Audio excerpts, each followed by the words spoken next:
আসসালামু আলাইকুম। আশা করি সকলে ভালো আছেন। প্রবাসী ভাইরা, আজ আপনাদেরকে অতি গুরুত্বপূর্ণ একটা বিষয়ে অবহিত করব, যা আপনাদের সকলে অবশ্যই জানা থাকা দরকার। আপনারা বিদেশ থেকে যখন দেশে আসবেন তখন কী কী জিনিস আপনারা নিয়ে আসতে পারবেন এবং কোন জিনিসের জন্য কতটুকু পরিমাণ ট্যাক্স কাস্টমসে জমা দিতে হবে সেই বিষয়টি আজকে আমরা আপনাদেরকে জানাবো। আপনারা বিদেশ থেকে বৈদ্যুতিক বিভিন্ন জিনিস অর্থাৎ এলইডি টিভি বা এরকম অনেক জিনিস আছে যেগুলো অর্থাৎ বৈধ জিনিস, আর এই বৈধ জিনিসগুলোর জন্য আপনাদেরকে নির্দিষ্ট হারে ফি জমা দিতে হবে। প্রথমে আসি আমরা বৈদ্যুতিক জিনিসপত্র।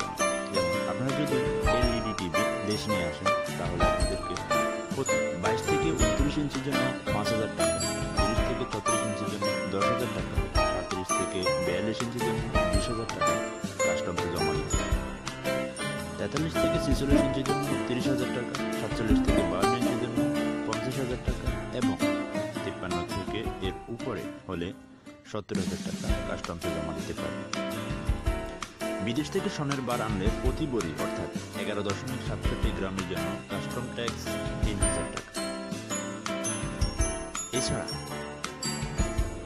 একজন যাত্রীর সর্বোচ্চ 20 বড়ি বা 234 গ্রাম স্বর্ণের বার দেশে আনতে পারবেন, এর বেশি আনতে পারবেন না। যদি আনেন তাহলে তা কাস্টমসে রেখে দেওয়া হবে। একটি ল্যাপটপ আনলে বিমানবন্দরে কোনো কাস্টম ট্যাক্স নেই। দুটি আনলে ট্যাক্স দিতে হবে ল্যাপটপের ক্রয় মূল্যের 10% বেশি। দুটি পর্যন্ত মোবাইল ফোন ট্যাক্স ফ্রি হিসেবে আনতে পারবে। 3টি থেকে 5টি পর্যন্ত আনা যাবে, তবে বিভিন্ন রকম ট্যাক্স ও অনুমতি গ্রহণ করতে হবে। যে কোনো পরিমাণ মার্কিন ডলার বিদেশ থেকে আসার সময় বাংলাদেশিরা দেশে আনতে পারবে, তবে তা $5,000 ঊর্ধ্বে হলে কাস্টম ফর্মে ঘোষণা দিতে হবে।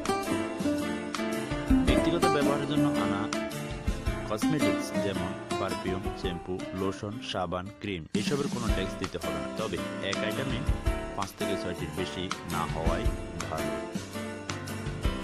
বিমানবন্দরে ট্যাক্স পরিশোধ করার মতো টাকা না থাকলে আপনার পণ্য কাস্টমসে রেখে একটি কাগজ নিয়ে নিন।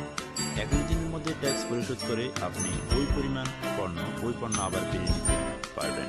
ধন্যবাদ সবাইকে।